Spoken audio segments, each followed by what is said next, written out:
मुंबई येथील दहशतवादी विरोधी पथकाने सोलापुरातील एका सोलापूर जिल्ह्यातील एका संस्थेवर कारवाई करून जवळपास 3 आरोपींविरुद्ध गुन्हा दाखल केलेला होता। त्यातील एका आरोपीला पोलिसांनी अटक केली, तर दुसरे 2 आरोपी हे फरार झाले, त्यामुळे त्यांना अटक करता आली नाही। या प्रकरणामध्ये ज्या आरोपीला अटक झाली त्या आरोपीने न्यायालयामध्ये जामिनाचा अर्ज, तर जे 2 फरार आरोपी आहेत त्यांनी अटकपूर्व जामिनाचा अर्ज दाखल केलेला होता। या खटल्याची पार्श्वभूमी अशी आहे की जी संस्था या ठिकाणी सोलापूर जिल्ह्यामध्ये नोंदणीकृत आहे असं दाखवलं गेलं, तर ती प्रत्यक्षात धर्मादाय आयुक्तांकडे ती एनजीओ या ठिकाणी रजिस्टर नव्हती। त्या संस्थेनं एक साधं डीड या ठिकाणी, ज्या ठिकाणी आपण खरेदी करतो त्या ठिकाणी नोंदणी केलेलं होतं आणि त्याचा नंबर या ठिकाणी आम्ही ही संस्था रजिस्टर केलेली आहे असं दाखवून त्या संस्थेच्या माध्यमातून नागरिकांकडून मोठ्या प्रमाणात जवळपास 10 कोटी 26 लाखापर्यंत रक्कम या सोलापूर जिल्ह्यातल्या संस्थेने गोळा केलेली होती। त्या संबंधित आरोपीकडे या एटीएसनं चौकशी केली असता जो आरोपी ताब्यात आहे त्याचा मोबाईल या ठिकाणी जप्त केलेला होता। त्याच्या मोबाईलमध्ये कितीतरी पाकिस्तानी नागरिकांचे नंबर सापडून आले। ही संस्था सुरू करण्यासाठी एक आंतरराष्ट्रीय स्तरावरची संस्था आहे की त्या संस्थेनं या संस्थेला जवळपास 8 लाख रुपयाची सुरुवातीला मदत केली होती आणि त्या 8 लाख रुपयावर ही संस्था चालवून त्यांनी नागरिकांकडून जवळपास 10 कोटीच्या वर रक्कम जमा केली। ज्या संस्थेनं मदत केली होती त्या संस्थेचे जवळपास 15 बँक खाते एटीएसनं तपासले। त्या 15 बँक खात्यामधून जवळपास 126 कोटी रुपये त्यांनी उभा केल्याचं या ठिकाणी तपासामध्ये निष्पन्न झालं।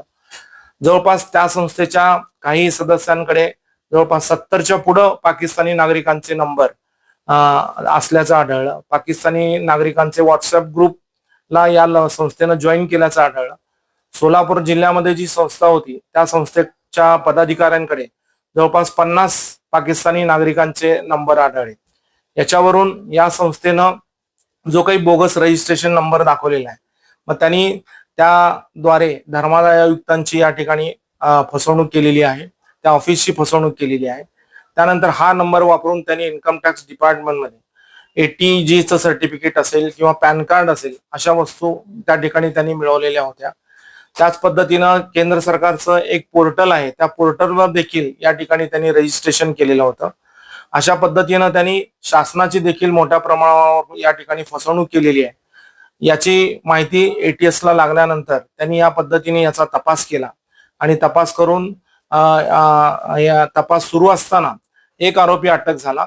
दुसरे 2 आरोपींना अटक करण्याच्या तयारीत असताना ते आरोपी पळून गेले आणि ही माहिती या संस्थेच्या पदाधिकाऱ्यांना किंवा या आरोपींना लागल्यानंतर त्यांनी त्यांच्या संगणकावरील याच्याशी रिलेटेड जो सगळा डाटा होता तो देखील या ठिकाणी डिलीट करण्याचा प्रयत्न केला। त्यामुळे या आरोपींच्या विरुद्ध फसवणुकीबरोबर त्यांनी सरकार पक्षाचा पुरावा नष्ट केलेला आहे अशी देखील कलम त्यांच्यावर लावण्यात आलेली आहे।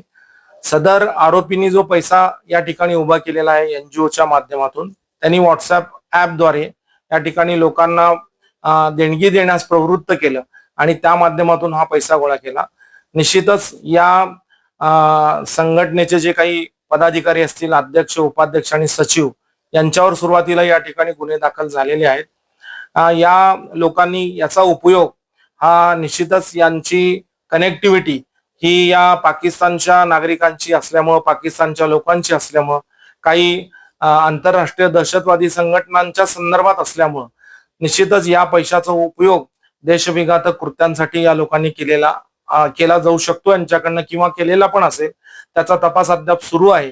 त्यामुळे हे आरोपी जे आहेत ते देशद्रोही असल्यामुळं, यांनी राष्ट्रविघातक कृत्याच्या कार्यामध्ये सहभाग नोंदवल्यामुळं यांना जामीन देण्यात येऊ नये आणि यांचे आंतरराष्ट्रीय कनेक्शन असल्यामुळे यांना जामीन दिला तर निश्चितच या ठिकाणी तपास कामामध्ये ते अडथळा आणतील आणि विदेशामध्ये पळून गेले तर त्यांना पुन्हा अटक करून तपास करणं सोयीचं राहणार नाही किंवा करता येणार नाही।